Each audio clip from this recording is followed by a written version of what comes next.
Reflexión random de pacotilla.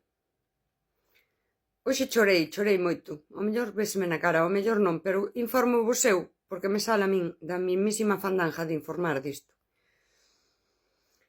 A reflexión random de pacotilla vouna comezar dicindo que eu entendo todas as linguaxes do amor. Eu sei que as persoas non te teñen que querer como ti queres que te queiran, nin te teñen que querer da maneira que ti queres. Hai persoas que te abrazan e te bican, hai persoas que che fan agasallos, hai persoas que son super serviciais, e non hai forma, para min, máis respectuosa de ser recíproca que valorar a forma na que a persoa te quere. E creo que o máis bonito é que te queiran á súa maneira. Isto que ás veces se di de forma vacía, en quérete a miña maneira, para pasar de ti. Vale, pois non para pasar de ti, para quererte.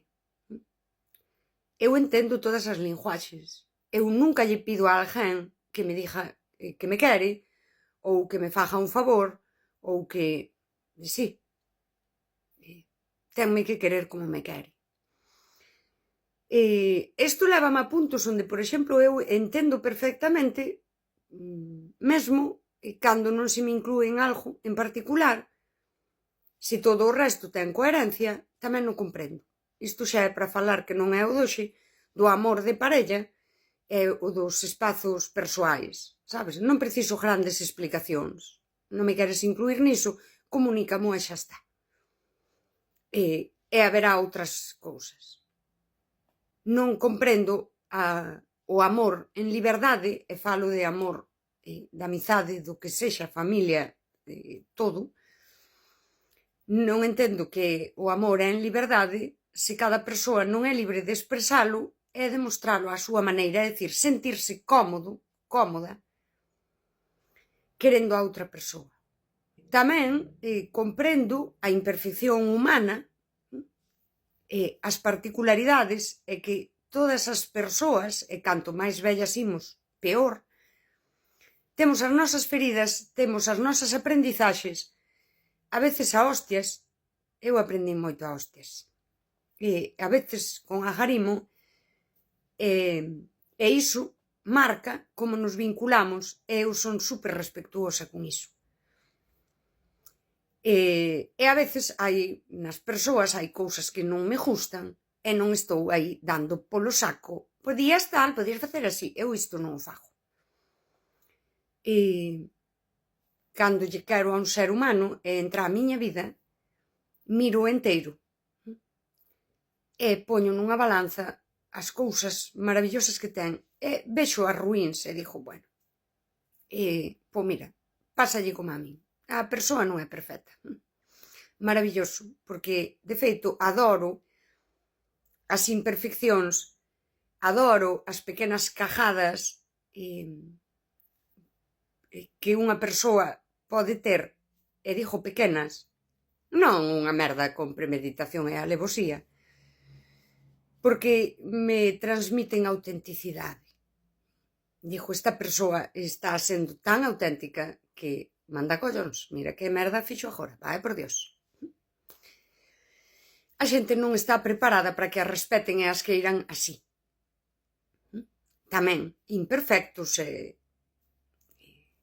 dicir, o amor falla pros dous lados.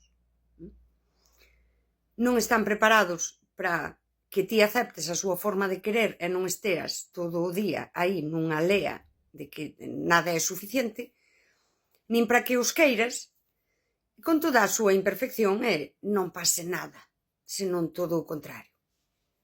E daquela, por algún motivo a xente, aínda que eu si marco límites moi claros, pois unha cousa non me gusta, comunico, digo, joder, a min isto non me gustou.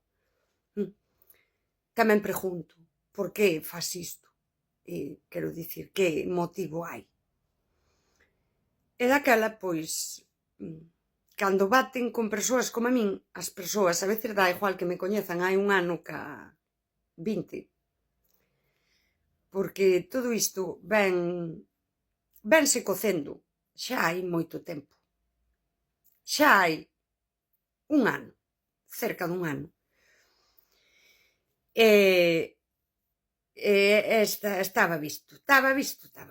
Hoxe non fun estoica, hoxe dixen, podedes ir tomar polo cu. Hoxe dixeno así, ni estoicismo dos collóns. Non, aquí a xente toda a facer merda e eu aquí. Pois non, hoxe cando acabei dixen, por min podedes ir tomar polo cu. E non me arrepinto. Non, si, non son un Buda. Pero é certo que as persoas parecen non ter o autocoñecemento e o control de si mesmas e creen que respectes a súa forma de querer e que non esteas apuntando as cousas malas que hai nelas, debelles parecer que todo el monte é orégano e van indo hasta que fan a gran cajada que é imperdoable.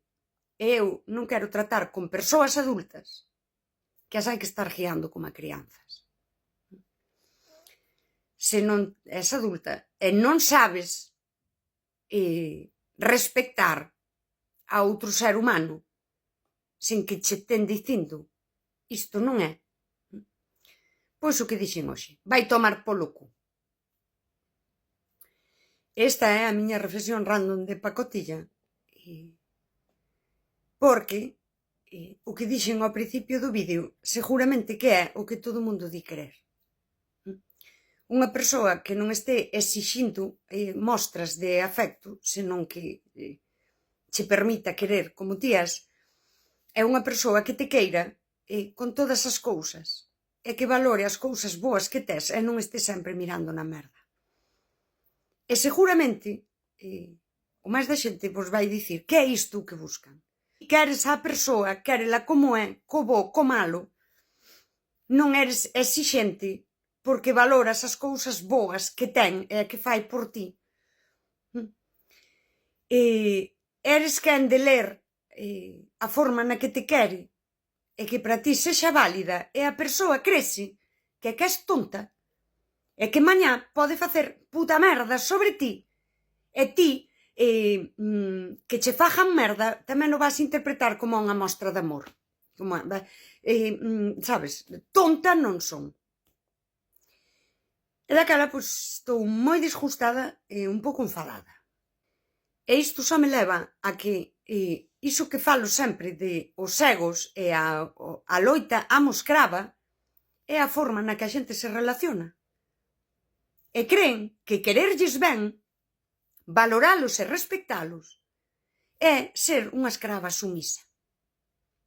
E como me dixo hai anos, díxome unha xefa no traballo, e isto é certo tamén nos traballos, en toda a vida dixo que eu era unha grande empregada porque era dócil pero non sumisa. E levo isto gardado porque creo que é xusto iso, son dócil pero non sumisa. Estou hasta a mismísima cona da xente e de que hai que ser moi tontos, cona, para ter frente de ti unha persoa que te quere como és, que che permite querer a túa maneira e ir hasta facer a gran cajada mortal, me cago na luz, que car veces paréceme que estou todo o tempo tratando con criaturas de 5 anos. Madurade dunha puta vez. Cona, xa. E chorei. E se teño que chorar máis, choro máis. Sumisa, xa máis. Non queredes que vos queiran ben? Pois ide a onde vos fajan merda. Dicíamos un amigo meu de Valencia que ainda non lle acabei de contar o conto, pero xa lle viña contando porque esta merda xa se viña cocendo. E dicíame el, hoxe, di, iso que ti faz é o que deberíamos facer. E permitir ás persoas ser como son. E a mesmo dar o espazo para que rectifiquen, pidan perdón, reparen, porque lle queres ben, porque queres que as cousas funcionen, joder. E según das o espazo, aínda lles parece que é que non pasou nada. Ti comunicas, mira, isto mal, isto estivo mal. E retíraste, desde o respecto. E as persoas pensan, bueno, Patiño é máis boa, é unha tipa caralluda. Ao final, pois mira, esta vez mandei tomar polo cu. E vai ao tomar polo cu que non lle dixen nos últimos anos a persoas que podían ir tomar polo cu tamén. Querer ben as persoas e respectar as persoas tamén se paga moi caro. Non é que de boa és tonta. É que a xente é tan tonta que non sabe diferenciar unha boa persoa de que non o sei. En serio que non me explico. Desde logo eu non son tonta. Tontos serán as persoas que non son quen de sobrevivir con que lles queiran ben e o respecten, de verdad. Pois nada, a tomar polo cu. Así o dixen, a tomar polo cu. Así, porque este idioma é máis entendible para a xente estúpida que anda por aí.